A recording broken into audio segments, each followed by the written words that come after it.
L'acte d'achat valide le modèle d'affaires et constitue la performance de l'entreprise, tout comme il constitue l'identité du consommateur.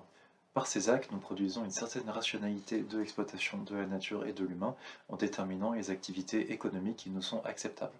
Par exemple, payer 70 centimes pour un litre de lait implique de rationaliser un certain mode d'exploitation, un certain impact sur le bétail, sur la nature et sur le producteur. Je me suis attaché à montrer que la comptabilité est constitutive de cette rationalité parce qu'il fait concorder le jugement d'une entreprise avec celui de ses clients. En mettant en lien les coûts et les prix, elle permet une adéquation entre la valeur pour le producteur et l'utilité pour le consommateur.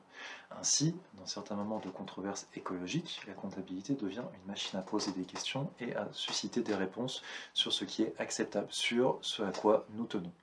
J'ai réalisé deux études de cas. Premièrement, l'affichage environnemental, une initiative pilotée par le ministère de l'Environnement de 2008 à 2017, qui s'est attaché à standardiser la production et la diffusion d'une information quantifiée sur les impacts environnementaux à destination du consommateur.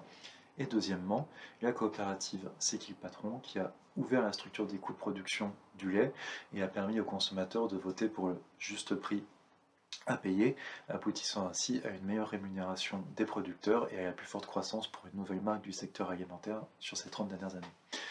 J'ai établi une généalogie et une critique de ces deux processus de rationalisation d'impacts sociaux et environnementaux, ce qui m'a permis d'élaborer deux contributions principales. La première s'adresse à la discipline comptable. Il est urgent de s'attaquer au rôle de la comptabilité dans le marché et auprès des consommateurs, ce que je suis à ma connaissance le premier à faire.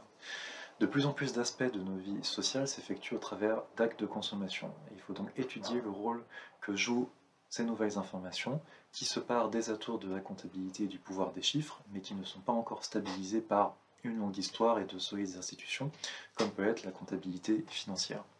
Ma deuxième contribution va au-delà de la comptabilité et intéressera les chercheurs qui s'interrogent sur la meilleure manière de transformer le marché pour le rendre plus vertueux.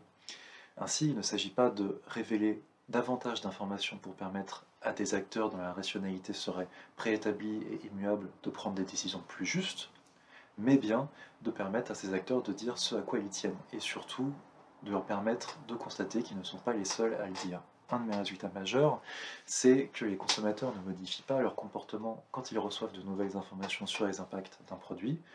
Au contraire, ils changent quand ils peuvent voir que d'autres consommateurs changent aussi. Et c'est ce qui donne du sens à leur acte d'achat et c'est ce qui le rend rationnel.